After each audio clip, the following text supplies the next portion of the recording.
Hey there kids, it's me, MrCreepyPasta, and I just wanted to take a quick second to tell you about today's sponsor before we go on to tonight's story. Also because the new sponsor actually is a really important thing to me. So we're just coming out of May, which is the end of Mental Health Awareness Month, but of course I want you guys to realize that mental health issues don't just end in May. It's actually a very large problem today, and being able to seek help or feeling lost and not knowing where to go to for help is also a really big problem. So one of the new channel sponsors, and I'm really glad to have them, is BetterHelp. BetterHelp is the world's largest e-counseling platform and is able to offer accessible, affordable, and convenient counseling for struggles with any of life's challenges. So if you've had any problems feeling sad, anxious, angry, and you want to be able to change that, BetterHelp can be able to offer you a helping hand. To try it and sign up, use the link in the description down below. Thanks BetterHelp for the sponsorship, and okay guys, let's get on to tonight's story.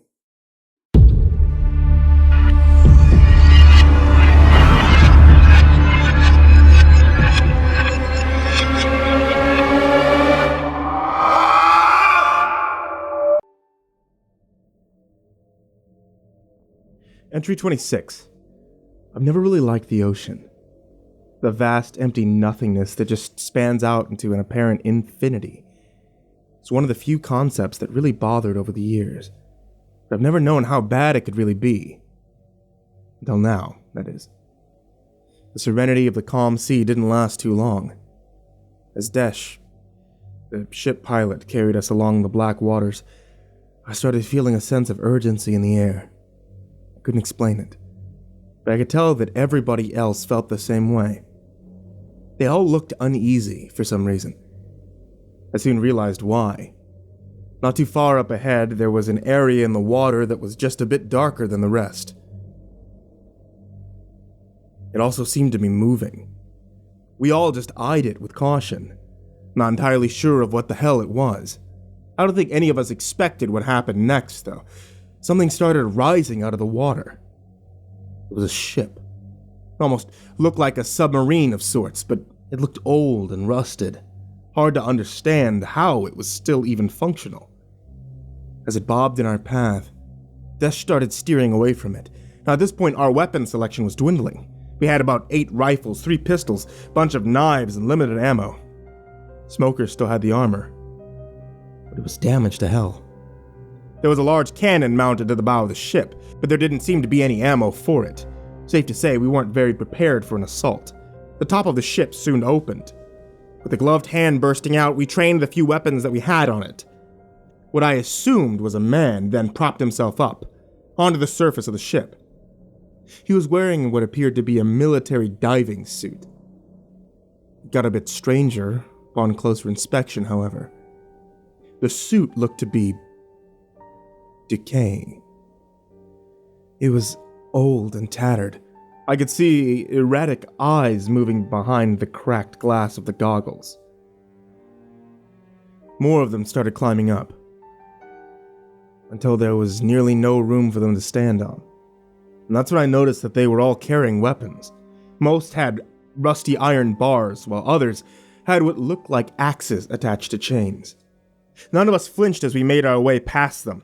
We weren't really sure what to do. In all honesty, as we moved parallel to their ship, they dived into the water and started swimming towards us. We shot at them, but the bullets didn't seem to slow them down. Even though I could see them penetrate their suits, releasing bursts of black liquid into the ocean, we soon lost sight of them as they swam underneath. It only took me a second to realize what was going to happen next. I cut myself with a shard as I began to hear the sounds of something scaling the sides of the ship. Gunshots and screams soon filled the air. These things had made their way to the deck. I watched as people threw everything they had at these marine nightmares. They shot, stabbed, and kicked at these things to no avail. I turned around upon seeing an axe bounce off my arm. I took a knife and stabbed my assailant up and through the chin, and that's when I looked into its eyes. They were a deep blue and didn't look any less human than mine, but I know they weren't.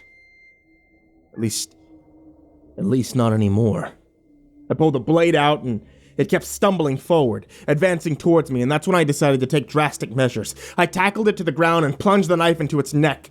I felt the revolting texture of soft, decaying flesh as I cut my way around it, eventually decapitating it. The body went limp, but the head was still twitching. As I picked up the head in preparation to toss it overboard, I saw the eyes blink at me. I would have felt something. They weren't so cold, lifeless, devoid of any soul. I turned my attention back to the rest of the action. Even though there were about 7 lifeless human bodies on the ground, the assault had pretty much been quelled. I watched as Coons took the blunt end of a rifle and smashed it into one of those creatures' faces, pummeling it into an unrecognizable pile of glass and black, rotted flesh. Eventually, we'd incapacitated and threw them all overboard. And again, we all just remained silent for a while. That shit was horrifying. The silence was soon broken by Desh, letting out an anguished cry. He was holding his forearm, which was cut open. But here's the bad news. A bit of the black blood that came from those things had seeped into it. Now he was the only one that knew how to steer the ship, so this was not good. We rushed him inside, quickly located what looked like an aid kit. Coons took a bottle of clear liquid and gave it a whiff before dumping it onto the cut. Desh screamed out again, and that's when Smoker stepped in. "No, I know what these things are," he vocalized with a horrid expression on his face. "We need to cut it off before it spreads." We hesitated. Desh's eyes widened in intense fear. Smoker just looked at him. "Trust me." Desh sighed loudly. Fuck it. As we made the amputation, I was starting to get afraid of Desh's screams, attracting other things out in the ocean. We sterilized the severed limb before cauterizing it with a blowtorch. After about an hour, Desh claimed that he was ready to go again. He fished a flask out of his jacket pocket, took several large swigs. "Took it from the warden's office," he said. "He's gonna share it, but fuck it." After that, we sailed for some more hours on end.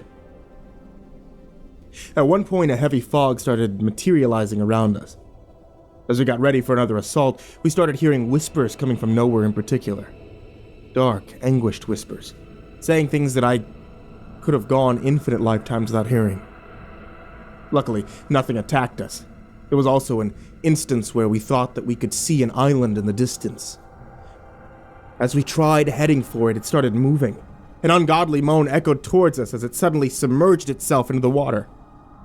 Safe to say, this ocean was a peculiar place. Not somewhere you'd want to be. About a few hours pass, and we're getting worried.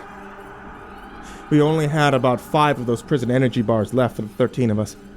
We also had no drinkable water. To make matters worse, Desh's veins had started turning black. They were protruding violently out of his skin. He was also sick, nearly slipping in his own puke every minute or so. From what I could tell, there were small worms writhing around in the vomit.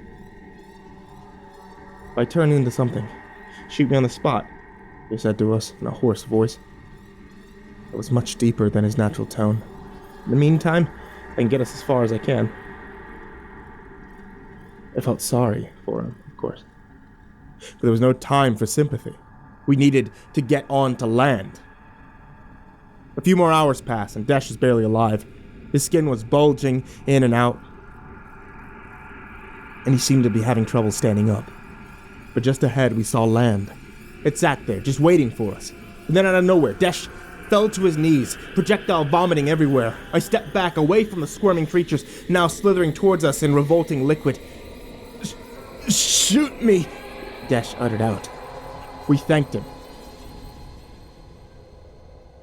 before fulfilling his request.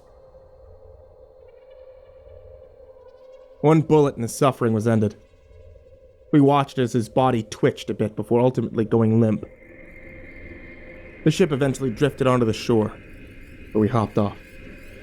As we wandered around the sandy surface, we were hit with a metallic tinge lingering in the air. Obviously, this didn't mean anything good, other than that the island seemed pretty typical. Actually, from all the places I've been to while here, this resembled Earth the most. Before hitting land, we rationed out the remaining shards amongst us. Everybody got 2, except for Smoker. We got 3. It's fair enough, I suppose. As we headed onto the forest, we started seeing animal carcasses everywhere. Even ones the size of elephants. Their guts had been gouged out and left to the flies. The smell was horrific. After seeing that, we were on high alert. At one point, we come across a large tiger-looking thing. We were prepared for an attack. However, it seemed more scared of us, if anything. About a few minutes later, we realized what it actually was scared of. We stumbled into a clearing, and I could hear the sounds of something wet near us. It was quiet, but I strained my ears to make it out. It almost resembled somebody pigging out at a buffet. And then seconds later, I heard somebody calling out behind me and suggest that we take a break. They said it in a rather loud voice, and as soon as they did so, all other sounds stopped. I noticed it, so did Smoker. Everybody else seemed oblivious. The foliage around us started rattling, and then all hell broke loose. These things burst from the woods and lurched themselves towards us. They were about 3.5 feet tall and seemed to alternate between crawling on all fours and stumbling upright. Their pale skin had a reddish glow to it, and their ear-piercing shrieks made me want to deafen myself. They had a multitude of red eyes covering their face and large mouths full of razor-sharp teeth. But as horrific as they looked, they weren't so strong. One tried to jump on me. I reflectively batted it away with my rifle. Even though I had only used about half my strength, the blow sent it flying into a tree and let out a cry before trying to limp back towards me. However, they weren't so easily to deal with in groups. I observed as they overwhelmed the other prisoners, tearing them apart with their teeth and claws. They were too many of them. I looked around and locked eyes with Kuhn, Smoker, Lauren, as well as a few others. We were getting the hell out of there. In the moment, I'd forgotten about the shards completely and didn't bother using them. We started running, with twigs and branches hitting us in the face every now and then. I took a quick glance back at one point. The creatures were barely keeping pace with us. Looked like they weren't so fast either. However, they didn't fix the fact that they just kept jumping out from the woods either side of us. I felt some of their claws dig into my skin as they flung them off, and eventually, we lost those things. We broke out of the forest. However, that didn't mean that we were safe. We found ourselves on another beach, filled with people this time, or at least that's what I thought they were at first. They were walking slowly, seemingly moving with all purpose, and then one of them turned around. There was only one word that I needed to describe them. Zombies. With grayish, decaying skin, rotten teeth, and sunken eyes. I wouldn't have known what to call them. It started limping towards us with the rest soon following after. At this point, we were all already tired as hell, but we had no options. We were surrounded in front and had the forest behind us. We were about to take our chances back in the woods when Lauren pointed something out in the distance. It looked like a cluster of watchtowers. Seemed like a better option, so we went for it. However, we knew that the shards wouldn't actually close up our already existing wounds inflicted by the forest creatures, and that meant we couldn't get too close to the zombies. We all saw what happened to Desh. However, we also knew that we were running low on ammo, so the shots had to be precise. Every missed bullet was an inch closer to a horrible death. Eventually we ran out, and were forced to use rifles as blunt weapons, which was dangerous as all hell. Nevertheless, we were getting close. I was starting to make out guards sitting on the tops of the towers, and they seemed to be helping us by shooting at the zombies. Half of them had firearms while the rest were using what looked like crossbows.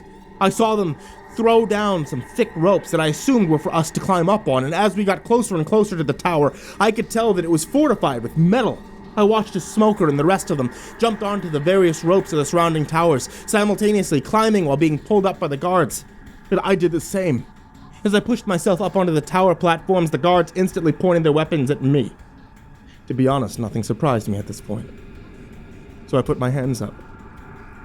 What I assumed to be their leader quickly told them to back down. I'd later learn his name was Brax. "We don't know if he's one of them or not," the guard argued, still pointing his crossbow right at my forehead. Brax just scoffed. "It was a joke. Look at him. Look at his weapon." I asked him what the hell he was talking about. What was I supposedly one of? "Neosimitus," was his response.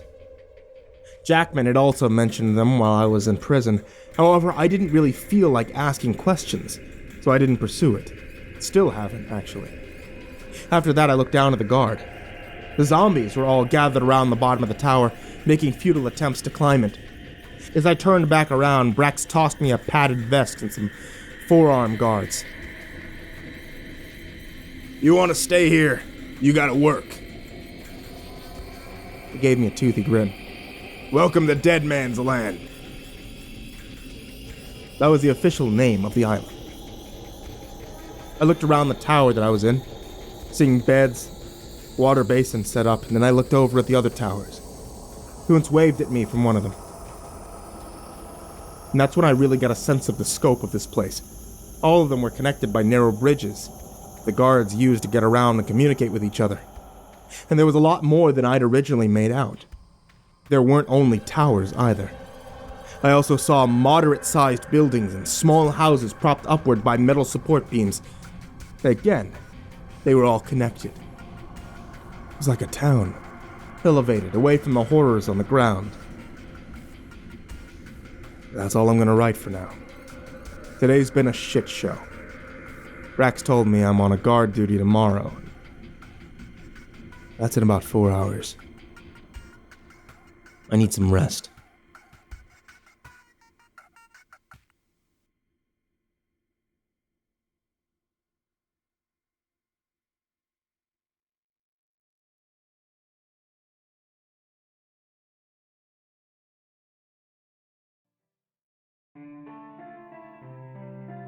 Hey there, everyone who's listening on YouTube, or those of you who are listening on the podcast. It's me, MrCreepyPasta, and before you head out for the night, I just wanted to let you know about a couple of things. Without you, the show doesn't take place. So, if you guys would like to support the show, or if you guys would like to get your hands on a couple of cool little things whenever new things come out, check out patreon.com/MrCreepyPasta, and any support that you guys show, I really appreciate. So everyone who's already donated to the Patreon, I really appreciate it. You guys are amazing. Thank you so much for that. If you guys are looking for more Creepypasta Storytime, there's a new video that's uploaded to this channel or uploaded to the podcast every Tuesday, Thursday, Saturday, and Sunday now. You can be able to get more from me at facebook.com/MrCreepyPasta or on Twitter at MrCreepyPasta and then the number 0. Thanks so much for listening, kids, and for your support. And sweet dreams.